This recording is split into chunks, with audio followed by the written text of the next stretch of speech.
Missed an episode of your favorite podcast? Choose from over a decade of content in our archives, not just the latest episode. All free at GCNlive.com. This is your call to action. Get prepared, America. Economy, survival, energy, disasters. This is USAPrepares.com. Informative radio, educational radio. Interact now by emailing instructor@USAPrepares.com or text at 434-390-7953. Class, please take your seats. Now, your instructor, Vincent Finelli. Watch the greenbacks tumble.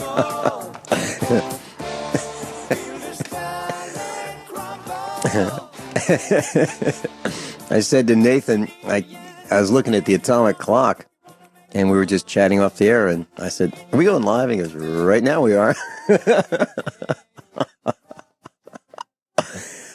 Yeah. Everyone all set? Cocked? Locked? Here we go. Your dial set correctly, too.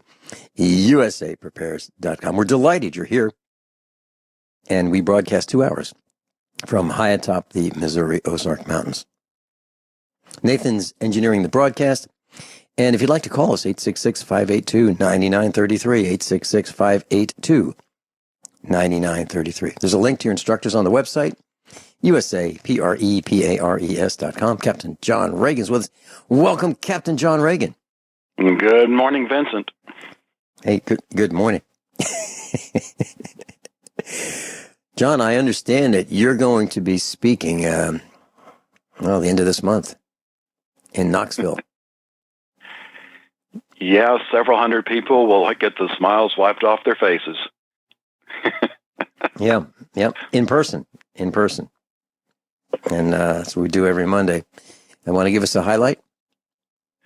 Well, I speak first thing on the Saturday morning, which will be October 1st. And I've entitled the presentation, "The Cost of Ignoring God." It takes the work I did with the Financial State of the Union, which kind of lays the groundwork and the foundation so that you understand we've got some tough economic times coming. We can't avoid it. And there's fiscal consequences to that. And I then expand on that and go into things like what I've brought up with the unprepared prepper meme, all the things that you haven't considered because we're not living that lifestyle, and we haven't for so long. And some of this goes back to Genesis 3, where we had the curse, where man was cursed to work the ground, hard labor, in order to provide food. And we think because we've got all this technology now that we're immune to that. Unfortunately, I really believe we're going down the path where after tough economic times comes war, and with war we see the grid go away, and without the grid we don't have that supply chain, we don't have that food being delivered hundreds or thousands of miles, and we don't know how to raise that food anymore, which is why this collapse is going to be so deadly. And I don't leave people on the downside. There are ways that, or at least one way to get around that. You can't just do it on your own just by stocking supplies. And basically what I learned years ago is God already provided us an answer. We just refuse to listen. And we'll see if some of these people listen coming up in a couple of weeks. And if you can't make it there, there is the virtual stream option. It's not live. They are delaying it so that it's after each presentation. So I speak at 9, and mine will be available on the virtual stream starting at like 12:30. That's Eastern times. and that way it gets rid of some of the problems you have with the live streaming glitches. And the price is for the speakers that are there, it's absolutely amazing. You've got people like L.A. Marzulli, Russ Dizdar, Coach Dave Davameyer, Dr. Michael Lake, Anthony Padge, and more. And you get all that for, I'm assuming they've actually raised the price. The early bird pricing was $29.99. That was supposed to expire September 15th. So you can get that for $39.99 now. But that's still outstanding price, and you'll have an opportunity to watch for 30 days. And you might need to watch some of these more than once. Well, I'm glad you're going to be presenting and sharing your information and waking up some more people who might not understand the mess that we're in. And let's see. What I won't be there. I'm going to be speaking at the RK Prepper Show in Kansas City, Missouri, October 1 and 2. And that's at the KCI Expo Center, Kansas City, Missouri. And who's going to be there? Well, we're going to have Craig Douglas. I'm talking of USA Prepares. There'll be a whole bunch of others, but Craig Douglas will be there talking about food storage. I'll be talking about how to discern the lies and how big the lies are. Matt Stein's going to be talking about disasters, so when they strike, and what you need to know and do and have on hand. And Rick Miller's going to be talking about global mind control in the first 4 worlds of defense. And then Stormin' Norman Cantwell will be there. He'll be teaching devastating street self-defense, and he'll be putting people down on the floor faster than they realize what happened. So that's just a few of the things that will happen at the Kansas City Preparedness Expo RK Prepper Shows. And if you want, rkpreppershows.com. And that's October 1 and 2. And then also, if you need to tune up your supplies for guns, this weekend coming up, September 24th and 5th, Gray, Tennessee, Germantown, Tennessee, and Conyers, Georgia, there are RK gun shows.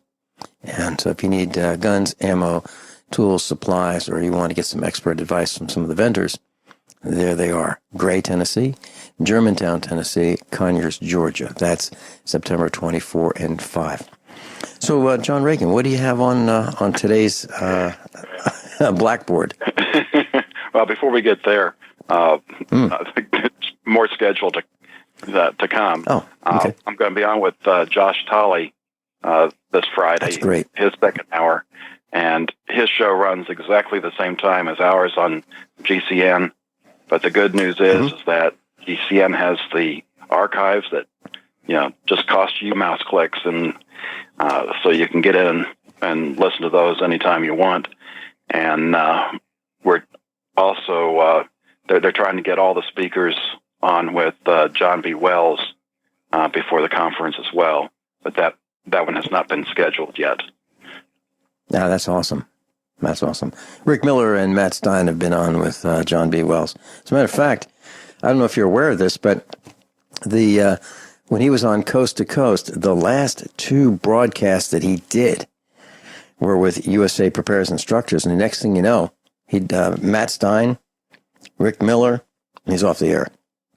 And so he went independent, and he's on. He's broadcasting with his own network, as far as I can tell. And he made that subscription only so that he's got total freedom on what can be said, and we need all the truth out there that we can get, because we know there's certainly enough light.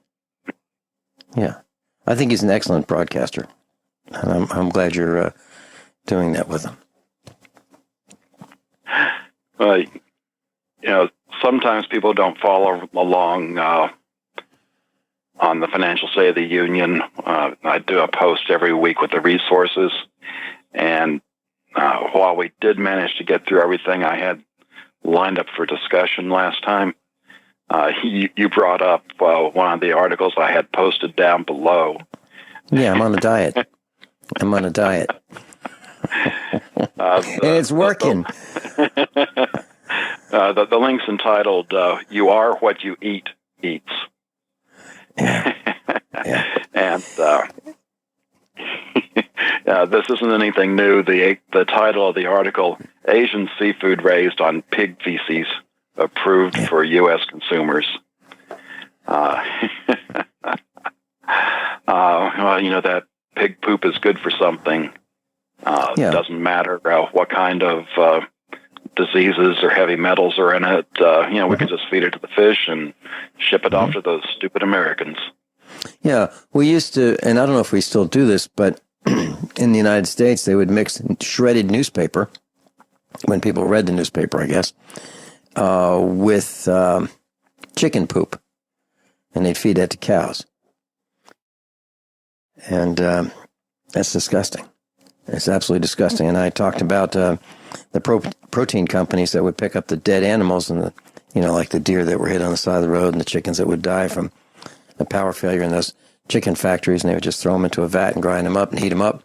And that would be the protein that you would read about on the back of a bag of dog food or cat food. And they'd also pick up animals. This company would go around with their trucks and they'd pick up the euthanized animals from the shelters, those humane shelters that kill animals, those things, with the cancers and the tumors and all that. And so, every part of the animal would go into the food, like the hair and the eyeballs and the brains and everything. And that would go into dog food and cat food. Then, of course, there are the farmers who pick up turkey litter. They call it turkey litter. It'd be turkey manure and chicken manure. And they'd spread it on their fields. But the problem with that is that the antibiotics that are in the feeds then go into the soil. And then, so you can have grass-fed beef that is raised on antibiotic turkey poop and chicken poop. How do I know? I talked to a farmer who does it. And his grass is growing great.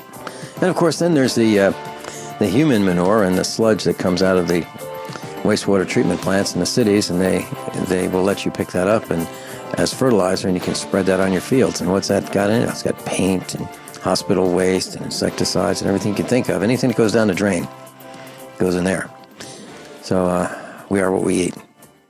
Captain John Ragan's with us. And John, I was reading about a man who was fired from his job at a bakery.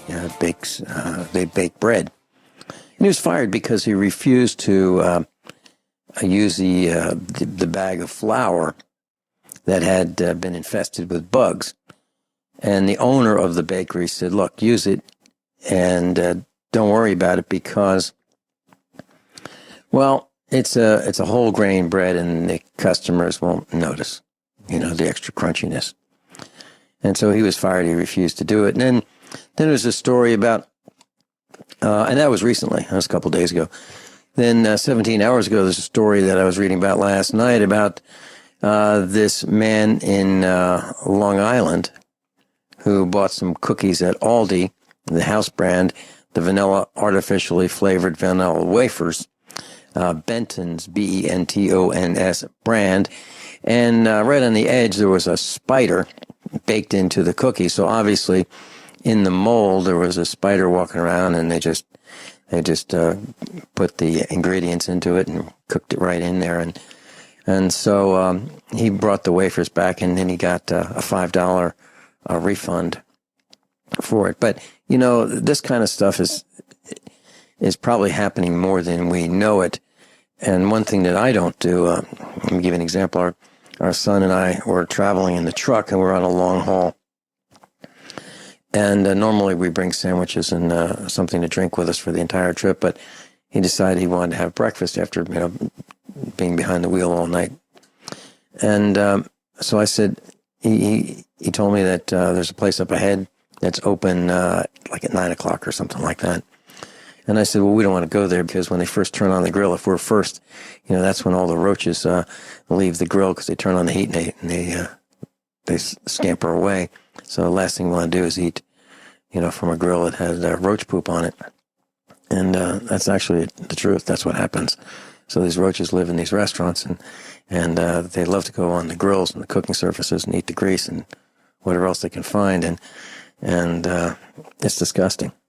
So we don't want to be the first to have our meal off the grill. So I just want to share that with our class. John? And in case you wonder why we talk about stuff like this, you look at the health problems that we have today, and so much of it is either because of nutritional issues or toxins. Mm-hmm. And this relates directly to that. If you don't know where your food is coming from, you probably don't want to know what's in it. It's really the choice you need to be, well, you should be raising your own food anyway just because of what's coming. But you should be buying your food from people that you know how they raise it. And even when you do that, you're still not sure because of the things that's being sprayed in the sky or the GMOs that are from a neighbor's farm that, sneak over the fence. That fence doesn't stop the pollen or the bees. So, even raising your own food, you can't control everything, but at least you can make it better.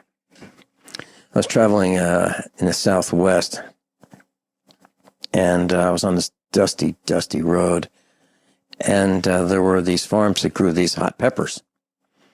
And what they did was they took the peppers and threw them on the roof to dry them, literally on the roof. And then as the vehicles traveled down the dusty dirt road through this town where all these roofs were, or many of the roofs were covered with these drying peppers, the dust from the road would get on the roofs, on the peppers. I'm not exactly sure how they get all that dust off, but I don't think a lot of us would want to see how our food is processed, how animals are killed for food, how they're cut up and hung, and I don't think we want to see that. But it's a fact of life. It's an absolute fact of life. And if you want to get a feel for how things really work, you might want to watch a TV series called Vikings. Absolutely riveting. It's slow to start, and I'd like to assign it as homework for those of you who choose to accept the assignment. And what you'll see is greed. You'll see me first. You'll see how kings think, how they can make a decision and a whole country will follow them blindly and get killed. It's like Barry saying, let's go beat up this small country. And, it's to help democracy spread and keep people safe. And what really happens is they die. And I think you might find it fascinating. Vikings. We'll be right back. Okay, Captain John Ragan, where do you want to start today? Yeah. Next up is inverse hockey stick. Yeah, okay. And I think the term hockey stick became in the public discourse when Al Gore did his climate scare mongering, showing the chart. We have this hockey stick where the temperature is going to go up and we're all going to die shortly. Mm-hmm. And, well, we could get into how he got that hockey stick, but that's not the important part. I've had charts that show things similar, like how debt has spiked up, how the money supply has spiked up. But it's not just up that is necessarily good or bad. It's what the chart is about. And I saw this story and I got to thinking, well, what we're seeing here is hockey stick, but it's the hockey stick going the other way. And this article talks about how to improve soil health and boost yield with ocean minerals. And whether you do that or not, it is important to consider how you are going to feed your plants and animals in what's to come. And you really need more than the NPK fertilizer. That's the nitrogen, phosphorus, potassium fertilizer. That's enough to make the plants look good and make them saleable, but it doesn't give them all the other minerals that they used to contain. And plants are not alchemists. They can't create these minerals out of thin air. It has to be in the soil for them to get them. And the little bit, and you can see this in the story at a glance box at the upper right, the second bullet point. To receive the same amount of iron you used to get from one apple in 1950, which really wasn't that long ago. It's slightly before my time. By 1998, less than 50 years later, you had to eat 26 apples. And today, that's gone up to 36. So I hope you're hungry if you're wanting to get iron from your apples. And good luck with that. Yeah, and if you want to get some iron in your system, try using a cast iron pan. We use cast iron almost every day here at the farm, and if I'm going to make an egg, and that's what I use. If you clean it shortly after use, a few minutes later, it is so easy to clean. They heat evenly, and it's a great way to go. As a matter of fact, I may talk about this tomorrow. I'm not sure what the schedule is exactly for tomorrow, but I went to a garage sale. I just happened to be traveling with our son, and we were in the pickup truck picking up some salt. By the way, it was a ton of salt that he reminded me that we needed to get and keep a ton of salt on hand. So we literally had our truck and a ton of salt in that 3/4 ton truck. And there was this guy selling all kinds of things, and one of the things he was selling was these cast iron frying pans, and he wanted $5 a piece, and they're pretty crusty looking. And I said, okay, I'd like to buy those if that's all right. And he said, sure. And I thought, now how am I going to clean these things? So what I did was I put them in the outdoor wood furnace. I just put them in there. And a couple of weeks later, when I found them again and buried in the ash, I pulled them out, and they look brand new. All of the crust and all the crud that was attached to them has been burned off, long burned off, and they literally look brand new. And Dr. Shealy recommends that we use cast iron for cooking because of the iron in it, and it transfers iron into the food, and we get to supplement with iron that way. So just a thought. It's better than eating nails. And like I said, there's that works for iron, but there's a lot more that you need to have. And like I say, with the salt, that ton of salt is based off of, if you have 10 head of cattle and you think maybe the supply chain might start having salt return to the supply chain in 10 years, then you need a ton of salt to support those 10 cattle. So if you have more cattle than that, or if it's going to take longer than 10 years for the supply chain to redevelop, which is possible too, then you need to have a lot more than that on hand. And it's not just the sodium chloride salt. You also need to have magnesium, which how Dr. Shealy talks about, where most of us are deficient in that. So you're going to have at least several pounds of that just for the people. And then there's also the potassium as well. And that's just the electrolytes. There's a lot of things that you really have to have for good health, and all that's not going to fit in a bug-out bag. You're absolutely right. And we learned that the power can go out by Gwyneth Isaacs from Australia, telling us that power went out to 100,000 people, and they didn't expect that it would be back for 6 or 7 days. That's happened in the United States. And you're absolutely right about the salt. And I thought about that. And literally, if I went to a farm supply and I said, I'd like to buy a ton of salt in 50-pound blocks, they probably don't have it. They'd have to order it for me. And that's what they did. They did order it for me, and I picked it up, later, and it took about a week to get it. So when you think about being able to buy what you want when you want to get it, that may not be the case. As a matter of fact, I got a call overnight, and here's what happened. The call came in, and it was our refrigerator freezer in the kitchen failed. Not ours, but the callers. And I may talk about this more tomorrow, but I said, well, here's the problem. If you don't have a spare, then and you want to go to Lowe's and get one, they probably don't have one in stock. They have them on the showroom floor, but they don't sell those unless they're discontinuing the models. But they get them at the warehouse and then they'll deliver them to you. But if you think that if they've got a whole bunch of them in the back, that's probably not the case. And then I got several calls last night, and this morning I got a call. Yeah, Lowe's doesn't have them.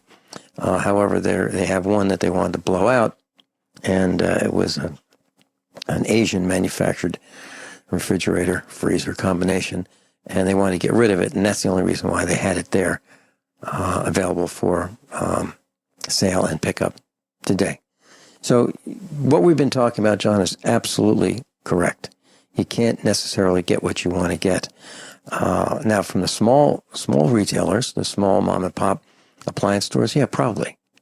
They'd probably be willing to sell you anything they've got off the floor because that's what they do. But the big stores, they don't know how to handle those kinds of transactions. So buying a refrigerator, you probably can't get it the day you want to get it. And that would be the day you need it, right? Because most people don't buy them in advance. So I suggest for our class that you get a spare refrigerator or freezer and have it ready. And also I suggest you get a hard start kit. And we'll probably talk more about that tomorrow. John? We recently spent an hour talking about the amount of land you need to support hunter-gatherers. Yeah. And that was 10 square miles per person. Mm-hmm.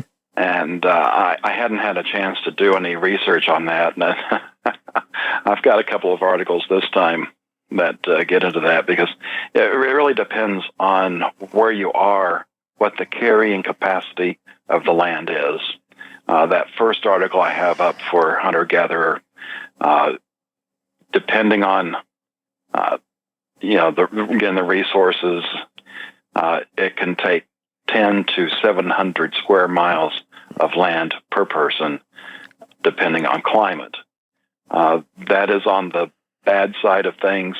In the second article, and you pretty much have to go all the way down to the bottom for this, foraging population densities can be one person per 10 to 50 square miles, but in rich environments, as high as 10 to 30 per square mile. There's not many of those rich environments left. So you can probably find a few scattered here and there. And if you live in one of those areas, consider yourself fortunate. And when you're down at that bottom line that talks about that, it's got a link for another article on foraging and talks about how things used to be and described three major variations on the foraging pattern. Pedestrian, where basically you're doing everything on foot. Equestrian, where you're using large mammals or hunting large mammals on horseback. Or aquatic, where you have boats and able to go out and fish and get marine resources. And again, most of us that have grown up in cities don't know how to do any of that. And there's, skills and, lessons to be learned. And the difference with this learning curve is that if you wait until you need it, your mistakes become deadly instead of inconvenient and costly. Mm-hmm. John, what was that density that you were talking about? For a really high density area for hunting and gathering, was that 10? 10 people per square mile? 10 to 30 people per square mile. Per square mile. But that has to be, pretty dense. Probably the way the Ozarks were back in the 1920s before the Ozarks became depleted. Okay, that's why I was asking, because our farm is about 1/3 of a square mile, and I can tell you that if we were hunting and gathering, and we had to survive on, our family on 1/3 of a square mile, we could not do it. There are people who come from 20 miles away to hunt here near our farm, actually on our farm. They trespass to do that, to kill animals because they've killed all the ones where they live. I think it's going to be tough, a tough road to hoe. Captain John Ragan's with us, thefinancialstateoftheunion.com. We're at the news tab. John, what's next? Let me do the last one in this hour, not the circle to prep in. I've heard people talk about how, Singapore is a great place to move to, and there's probably lots of places that might be better than the United States for, living in normal times. But here they draw a circle, and it looks like the center of the circle might be around, could be about Laos, maybe could possibly be into China in the southeastern part. I don't know exactly. But if you look at the circle, on the west side, it includes India. On the southeast side, it's got pretty much everything except for Australia. On the northeast side, it's got Japan.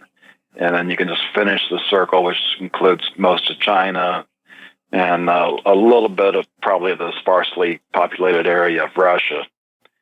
And the point of it is that the majority of the world's population lives within that circle. And if you overlay that with what we've been talking about with the hunter-gatherer, that's probably not a great place to live if we end up with that grid-down situation and we're having to go back to hunter-gatherer lifestyle, and you want to compete with,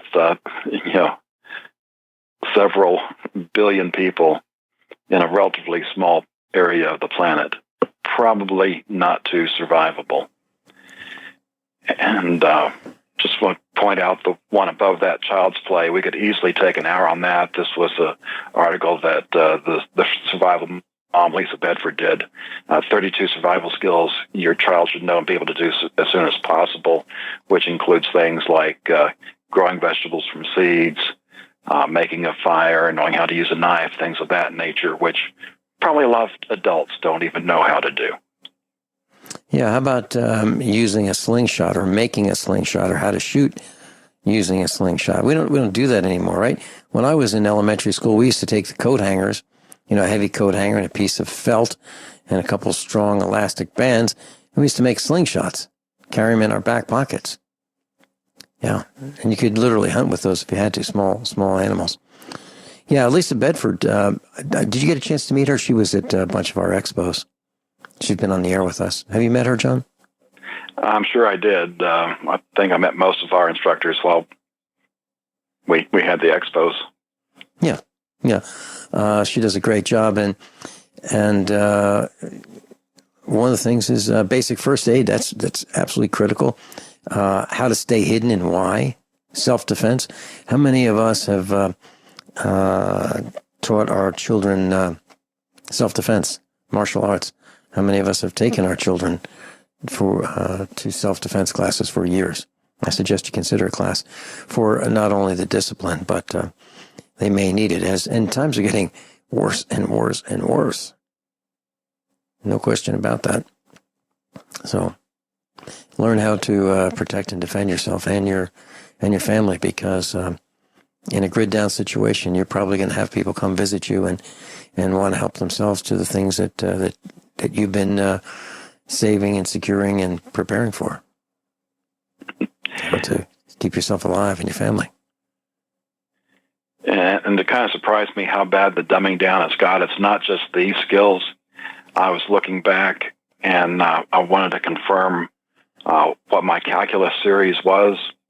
And I went back to my transcripts. Calculus 1, Calculus 2 were freshman level college classes. Calculus 3 was a sophomore level class. And, I went to high school in the 70s, and my high school did not even offer calculus. I think they should have at least had a semester's worth available there. Well, I looked today, Calculus 1, Calculus 2 are sophomore classes. Calculus 3 is junior. Mm-hmm. Mm-hmm. And Lisa Bedford's list even talks about having children know how to read a map and use a compass. Use a compass. Can you imagine that? I think it's great. Reading a map, that's something we don't do anymore. We've got phones to do that for us, right? As long as that GPS satellite's working and the cell towers are working. We'll be right back.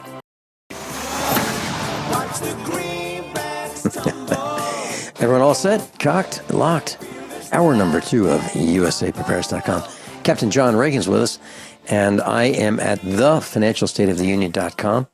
I've clicked on the news tab, and I'm following along in class. Captain John Ragan? Well, we're starting off hour number 2, and first up is auto crash. Unbelievable. Unbelievable. Well, we saw it coming, John, and you've been talking about this for a couple of years. Yeah. Well,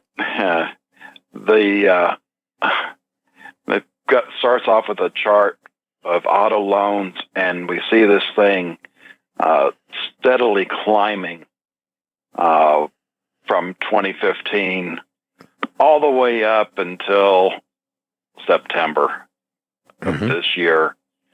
And it's a noticeable hitch in the chart where auto sales go down.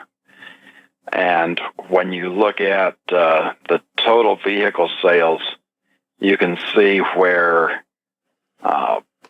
probably about fall of 2015, it topped out, and it's been going between down and sideways ever since. And the third chart that's in this article shows the number of, or the inventory divided by sales. And this chart goes back over 20 years to 1993. And the only time that it's been higher was 2008, 2009 during the last crash. Where, regardless of what Obama says, the economy is not doing well. And this is just more evidence of that. I didn't even include the link where Ford is moving a bunch of its manufacturing to Mexico, further making things worse. And, perhaps we can get to it. It's not on the list, but it is under the employment section, about 4 million jobs driving away with self-driving cars. That's not good for, people living on Main Street. John, we've seen the anecdotal evidence of the car sales beginning to slide well over a year ago. We saw it, looking out the window at the restaurants in Springfield, Missouri. We saw the inventories on the used car lots, on the new car lots, filling up every square inch that they could put a vehicle. So there were plenty of cars available for sale. But in our neck of the woods, I'm seeing more and more people driving old jalopies. I was talking to a farmer over the weekend, and we were talking about, I said, do you think that farming can continue the way it is, the small farmers? And he said, not the way some farmers are doing it. And he said, what they're doing is they're borrowing money, they're buying, new equipment, they're leasing equipment, and that model is not sustainable. And in the same light, how is it possible that people can buy new cars with the really, really high cost per month? People are paying more to have a car payment than they used to pay a few decades ago for a house payment. a mortgage payment versus a car payment. So things have gotten very, very expensive, and I can't see the continuation of a $50,000-$60,000 pickup truck. I just can't see that continuing. How's that possible? And, when I've talked with Miles about the new engines, and, the new engines are getting smaller and smaller and smaller, and they're putting out more and more horsepower, and they're more dependent on pristine lubricants. Your oils have got to be just free of contamination for those engines to continue without accelerated wear. How is this model possible where you've got to bring your vehicle to the dealership because you can't be a backyard or a shade tree mechanic anymore for new vehicles? There's not much you can do other than check the tire pressure, maybe the coolant level, maybe sometimes check the oil level, but sometimes you can't even do that because there's not a dipstick. And most people don't even know how to service the routine maintenance on the car. So we saw this coming, John. We really did. And the tractor manufacturers are doing the same thing. And also what I'm seeing is more and more farmers are realizing this, and those that do realize it are trying to get the older tractors that they can service because they realize that the new ones are shiny and all that kind of neat stuff, and they have a great appearance, but they're unable to maintain them the way they used to maintain the old equipment. And then in the coming future where you don't have the supply chain, just having one part that fails means that you've got something that's not even good for a paperweight. Yeah. I bought a wheel rake over the weekend, and we've decided that we are going to go into more vertical integration. We're going to do more of what we can. And I realized that the hay rake that we've been using for, 20 years, 26 years, is great. But if one thing fails, we are in serious trouble. So I bought a used rake. It's probably 30, 40 years old. And I was looking at the bearings over the weekend on it.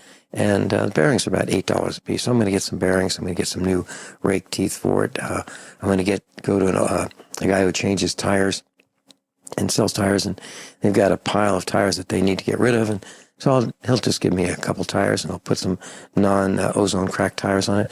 And I'm going to maintain this thing and keep it as a spare, because we're out of business without spare parts. And John, during the top of the hour news, there was an announcement that the Colonial Pipeline has a leak, and they had to shut it down. And in Atlanta, Georgia, some gas stations are just about out of gasoline. Now, how's that going to work? Do you call in and tell your boss, hey, listen, I'd like to be there, but I can't be there because I can't get gas? And I've been involved in a gasoline shortage back when there was the Arab oil embargo, and it is absolutely no fun. No fun whatsoever.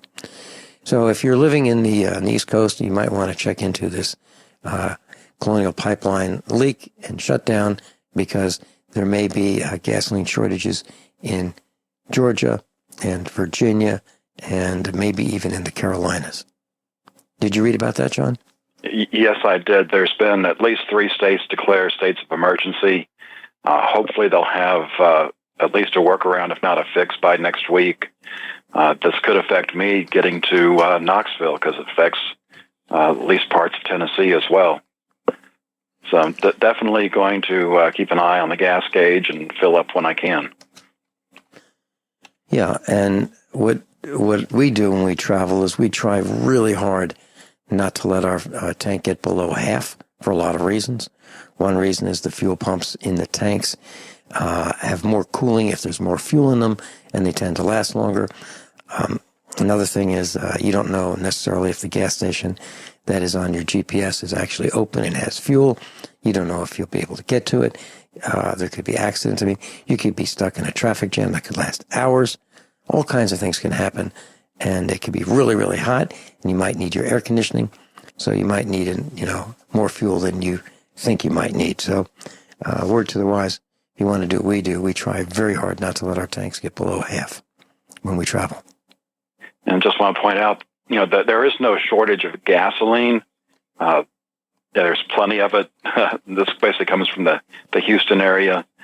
It's just getting it transported to the East Coast. There's such a volume that goes through a pipeline that, yes, they can start bringing more trucks in, but that's kind of like a drop in the bucket. So it's definitely going to put a crimp in a lot of people's lifestyle until that part of the supply chain gets up and running. And think this is one pipeline having a leaking problem. Think about what is going to happen when the New Madrid Fault goes, and you've got dozens of pipelines that are severed. It's going to be absolutely devastating. Mm-hmm. Yep, and the 6 states that we're talking about are Tennessee, Virginia, Georgia, South Carolina, Alabama, and North Carolina. So, according to this post, John, ABC News, September 17th, a couple days ago, the states have all declared states of emergency, citing concerns about fuel supply disruptions and disruptions of gasoline in the wake of the Colonial Pipeline spill. So what happens? Gasoline prices tend to rise, and if you can get it. So keep an eye on that. And by the way, I mentioned Virginia because it goes as high north as Virginia on the East Coast. So keep that in mind, class. And again, in these normal times, I don't know how many people are keeping an eye on what's going on in Venezuela. And the food shortage is there, and they still have a bit of a supply chain. A lot of their problems are self-inflicted because of their socialist government. Cost of a 3-egg omelet is what I entitled it. A dozen eggs now cost $150. So 3 eggs is like $37.50. So that's without the ham and cheese or the hash browns and the toast. So I can imagine if you go and want to buy a 3-egg omelet breakfast in Venezuela, it could easily be $100 just for that per person. Mm-hmm. And years ago, it was a great place to be. People would love to travel there, so and vacation there. So things can change quickly, and the bottom line is you've got to be prepared. You've got to be prepared because the government of Venezuela is unable to take care of its people the way it used to. And I certainly wouldn't want to depend on Barry to take care of our needs here. I mean, Barry doesn't even know where Missouri is, probably. All right, we'll be right back. John, what's coming up? What's next? People aren't buying the lies, literally, and we'll talk about that when we get back. Must be talking about Hillary. Captain John Ragan, thefinancialstateoftheunion.com. I'm Vin Finelli. We'll be right back. Captain John Ragan's with us, thefinancialstateoftheunion.com. We're talking about the cost of a 3-egg omelet in Venezuela, the eggs themselves being about $37. Wow, runaway inflation. John, do you think it could happen here? Just wait. There's so many pieces, in play right now. Nobody can tell you what's going to be that final straw. I've talked about the Hanjin bankruptcy, a major worldwide shipper having problems. And it doesn't take too many of those to start dominoes falling. It could be from the banking sector. We've got Dutch Bank. We've got Italy.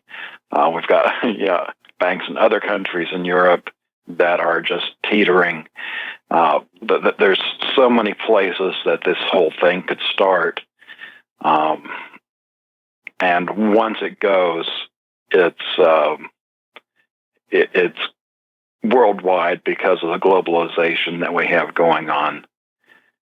And it's like I say, we really only got 2 options on this. We either do like we have in history and have a war, and I brought up the article, but there's only 10 nations in the world that's currently not at war.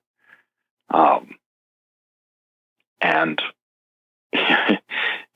unlike World War I and World War II, where our country was pretty much in one piece, the notable exception was Pearl Harbor, and Hawaii wasn't even a state at that point, and it was pretty much the naval base there that took the hit. Whereas, it's going to be the power grid, which is a priority target in war. We bombed the heck out of Germany trying to get rid of their electricity to destroy their war machine. And once that grid goes down, the supply chain goes along with it. And again, because of globalization, that causes things to happen. The only alternative I see to that is if things are really controlled by what do you want to call them, the elite or the banksters, and that includes Russia and China. If all the countries are controlled, then they could avoid war and go to an all-out one-world government, in which case everything we've talked about with the spy tech and control comes into play, which will be deadly for those of us that, believe in things like freedom.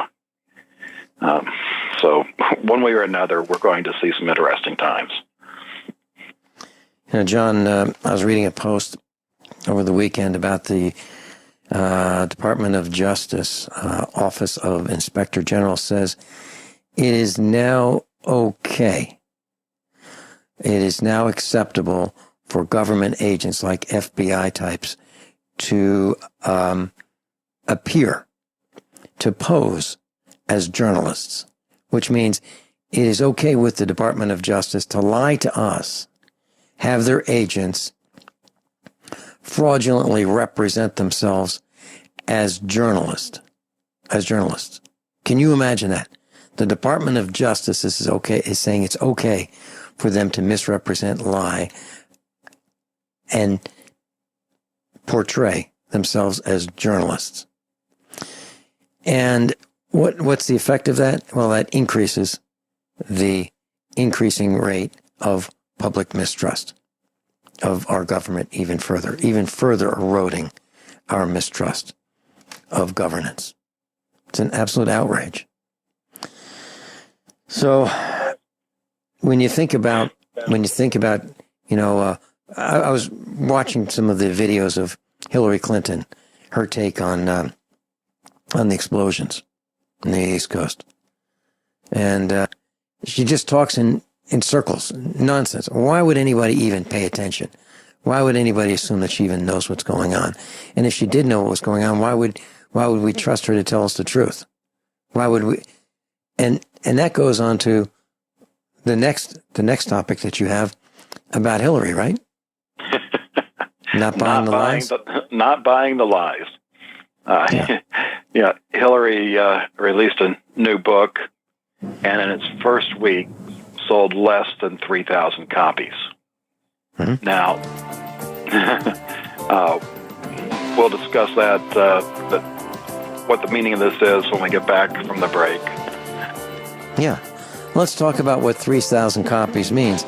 Rick Miller was on a radio broadcast, and he sold 6,000 in a weekend. 6,000. Hillary sells 3,000. We'll be right back. Captain John Ragan's with us, and John, we're going to talk about Hillary. Now, sometimes when we do this, we get disconnected. So I just want our engineer to know that I will reconnect immediately, and I'm watching the connection right now as we discuss Hillary. So please continue, John. Well, for somebody who's in the public light, as long as she has and is presidential candidate, to sell only not even 3,000 books the first week is staggering.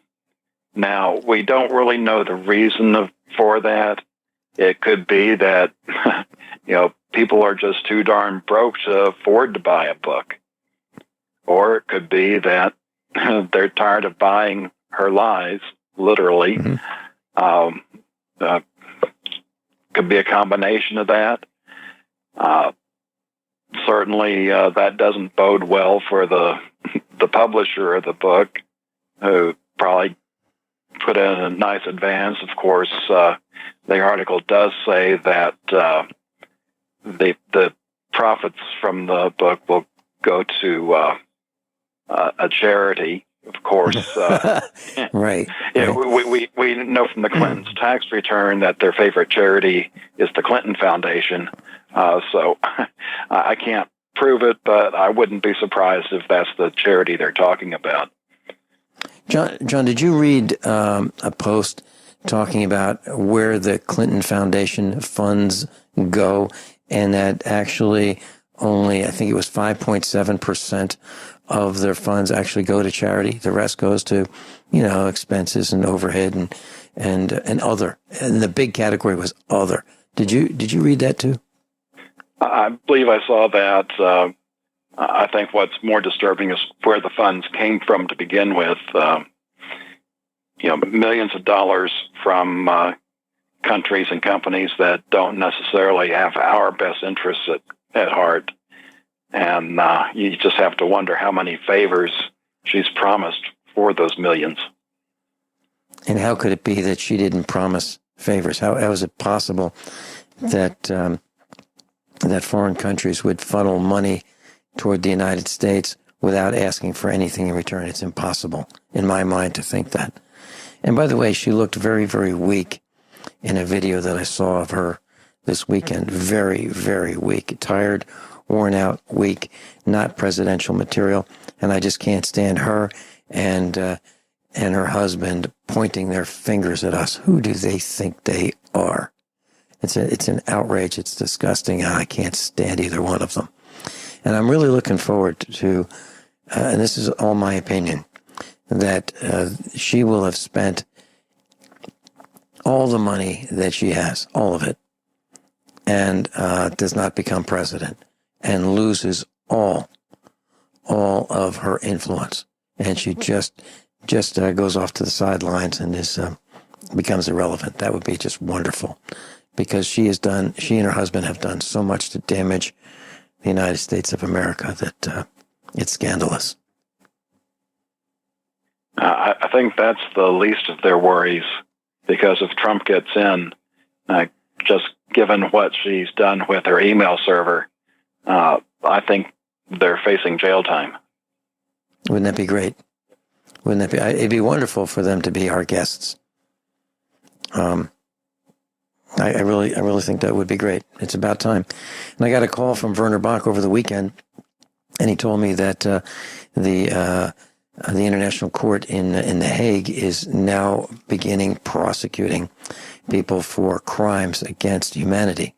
And one of those crimes, obviously, would be the chemical spraying of the skies. And I think it'd be great if those people were brought to justice. And that's one exception for the death penalty. I don't really like the death penalty. However, if someone is committing crimes against the planet and we are absolutely 100% certain that they are guilty, then the death penalty, in my opinion, is appropriate. Absolutely appropriate for killing the trees, the plants, and so forth. And by the way, now we have blue-green algae in California. There are a number of locations that is cropped up, and it is toxic to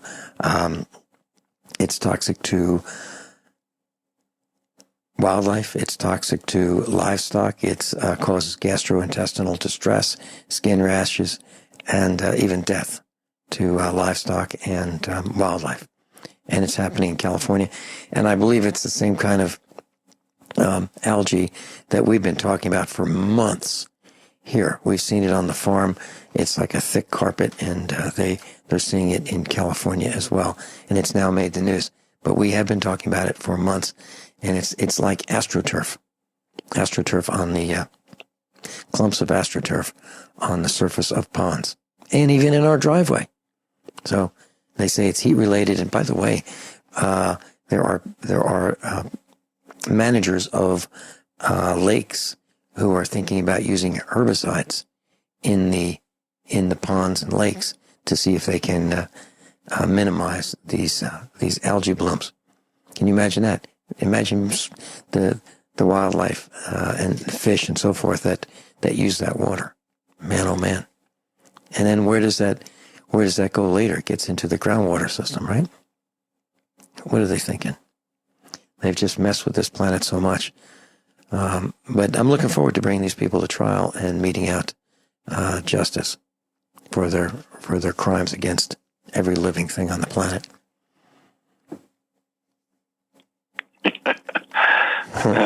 I've got another article that's book related. I called the link book reading. MIT's been at it again. They have a camera that will let you read a book without even opening it. It can scan into several pages deep. It uses the terahertz radiation that reads the ink on the pages and then determines, with optical character recognition, what it's saying.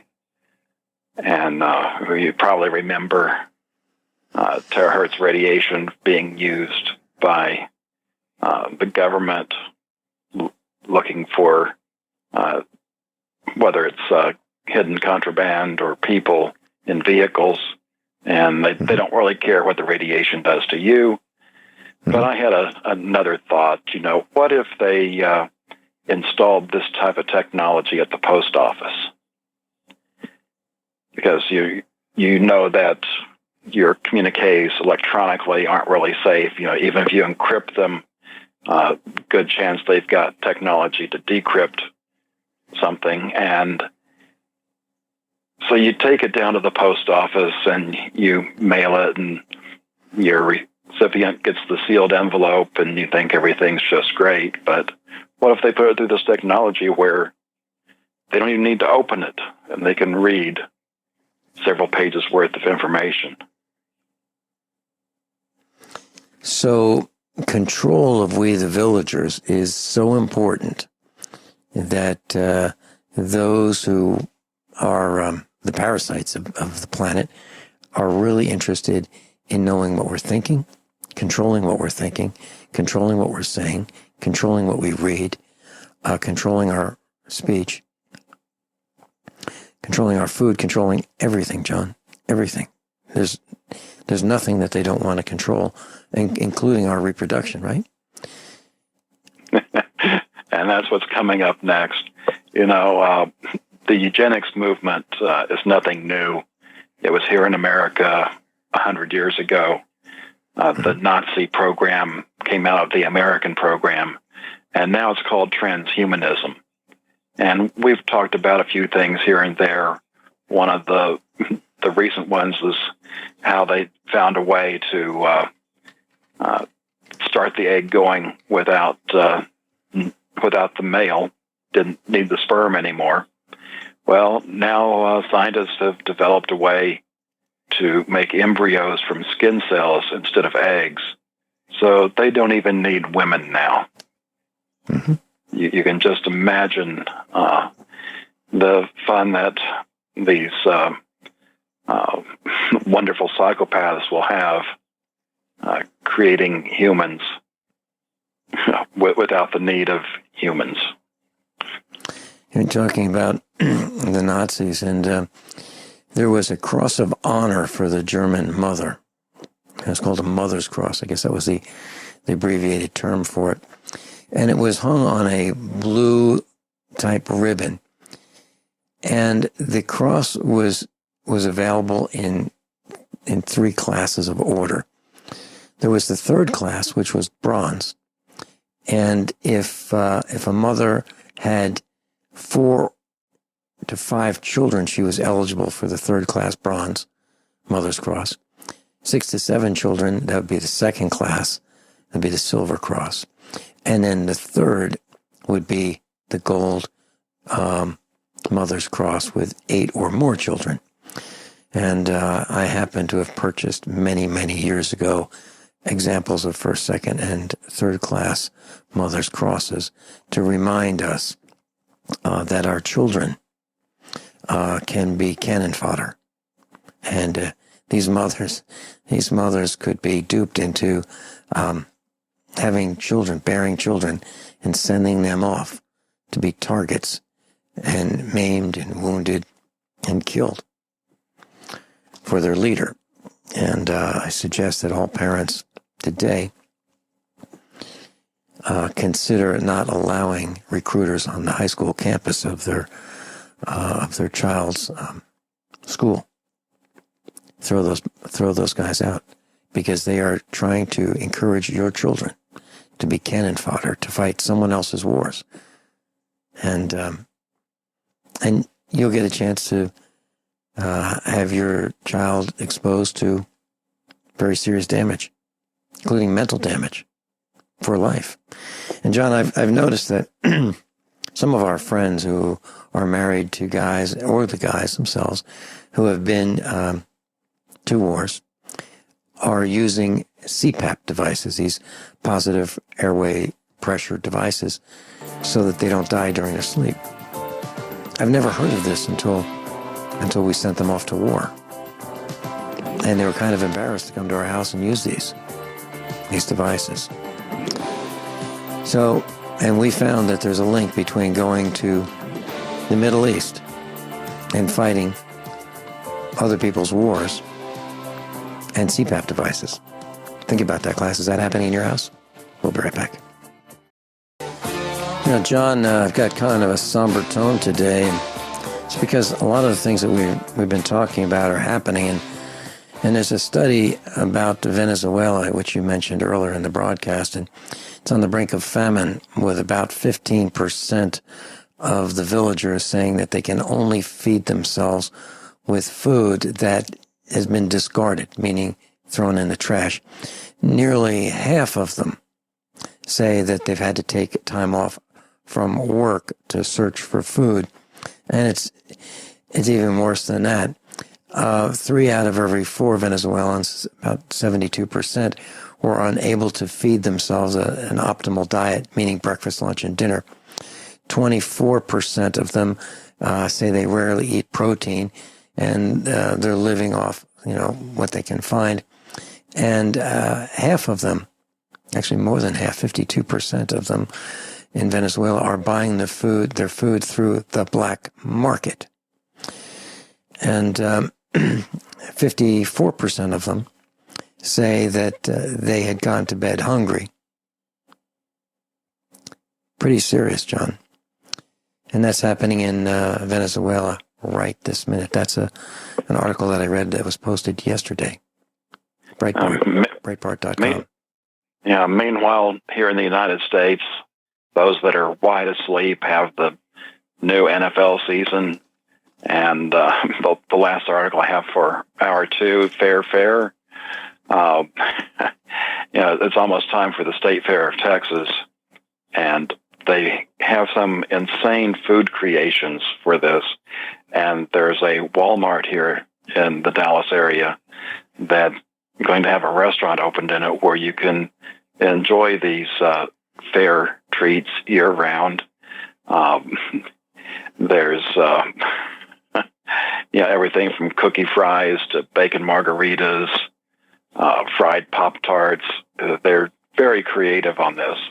I'm sure if there's anything healthy at all in there, it's purely by accident. Well, we waste a lot of food here in the United States. Just go to a restaurant and watch what people leave behind. And, at our house, it bothers me when someone will pour themselves a very, very large glass of cranberry juice and drink maybe a quarter of it and throw the rest away. I mean, those kind of things happen. And that kind of stuff just bothers me, that I was taught that that's a sin. It's a sin to waste food because there are people who would love to have it. So, and especially in Venezuela right now. But I was told it was in China and Africa when I was growing up, that my mom would say there are people that would love to eat what we have. So make sure that you eat all that you take. And that was something that came from World War II. My dad would say that the soldiers in the army were told to take all you want, but eat all you take. Good advice, right, John? Yes, it is. And just want to point out, I've got 3 articles under Government Smarts today. Obama's Wall, Dangerous Libraries, and Dangerous Business.